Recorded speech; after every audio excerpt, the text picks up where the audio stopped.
Mesdames et messieurs, bonjour. Votre enfant dit chocolat à la place de chocolat ou ça à la place de chat et cela commence par vous inquiéter. Vous êtes les bienvenus dans cette émission puisque aujourd'hui nous allons voir 5 conseils pour aider un enfant qui n'articule pas bien. Je suis Gaudi Bedaron, je suis orthophoniste de formation mais également docteur en sciences du langage et créateur de la chaîne Les Mystères du langage et de la chaîne Bégaiement de A à Z. Le premier conseil, c'est de consulter un orthophoniste. Il est très important de ne pas attendre que les difficultés de l'enfant soient plus importantes avant de consulter un spécialiste.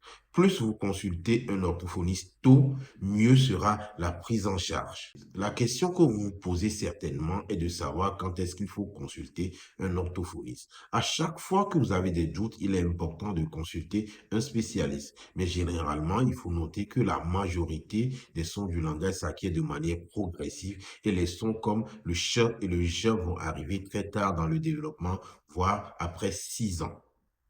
Toutefois, si vers l'âge 3 et 4 ans, votre enfant n'est pas intelligible par les proches de la famille, c'est-à-dire l'entourage proche, il faut consulter un spécialiste. Également, si vers l'âge de 4-5 ans, votre enfant n'est pas intelligible par les personnes extérieures ou il est très peu intelligible par l'entourage proche, il faut consulter un spécialiste. Il faut noter qu'à tout âge, si on a des doutes sur le développement langagier de l'enfant, il est important de faire appel à un spécialiste. Maintenant, vu que la majorité des personnes n'ont pas accès aux orthophonistes, aux spécialistes, nous allons vous montrer dans cette émission quelques conseils que vous pouvez appliquer en attendant d'avoir un rendez-vous chez un spécialiste. Le deuxième conseil est d'encourager la communication avec votre enfant de manière fréquente.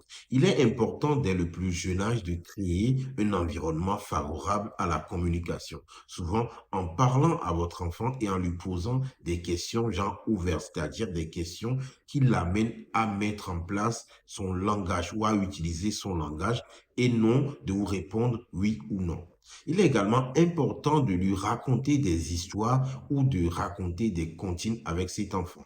Des comptines, c'est des petites chansonnettes que vous pouvez faire avec votre enfant et qui lui permettent d'articuler très souvent. Il est également très important d'écouter votre enfant attentivement. En l'écoutant, il apprend également à vous écouter et également à saisir les nuances entre les différents sons et d'apprendre ainsi à mieux articuler. Deuxième conseil, c'est de tonifier les organes bucco-phonatoires. Il est important de tonifier les organes qui permettent d'articuler, puisque quelquefois, dans la majorité des troubles du langage, ces éléments, ces organes vont manquer, de tonicité. Par exemple, pour tonifier les lèvres, on peut faire par exemple les signes de baiser. Le baiser, ça peut être sur le poignet, par exemple, ou simplement faire des baisers dans les...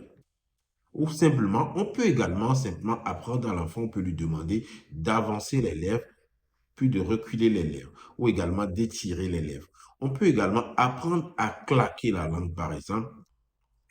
Tous ces exercices permettent de tonifier les organes bucco-phonatoires. On peut également souffler sur une bougie, par exemple, avec une paille. On peut également souffler dans l'eau. On peut également souffler sur des bulles. Ça peut être une activité très ludique, mais qui permet de travailler le souffle. Le souffle qui va être important, par exemple, dans l'articulation de certains sons. Par exemple, pour articuler le s, le ch, on a besoin de ce souffle qui est médian. Donc, en soufflant dans une paille, on va travailler ce souffle-là. Donc, il est important de travailler tous les organes qui contribuent à l'articulation des sons. En renforçant ces organes, on va donc renforcer l'articulation.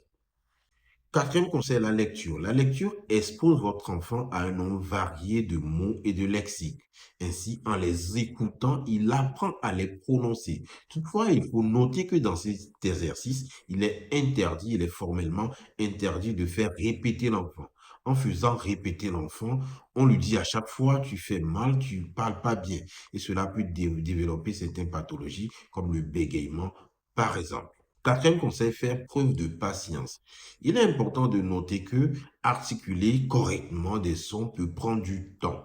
La mise en place des sons se fait, comme je l'ai dit au début, de manière progressive, mais ça peut prendre du temps chez certains enfants. Il est donc important d'être patient vis-à-vis de votre enfant, de l'encourager régulièrement quand il réussit à bien prononcer certains sons, mais également de le féliciter pour ses efforts. C'est comme ça qu'il va apprendre à progresser petit à petit. Voilà, mesdames et messieurs, ce sera tout pour aujourd'hui. Je vous invite à partager cette vidéo si elle vous a plu, mais également à vous abonner si ce n'est pas encore fait. Vous pouvez également le partager autour de vous auprès des familles qui en ont besoin. Au revoir et à bientôt.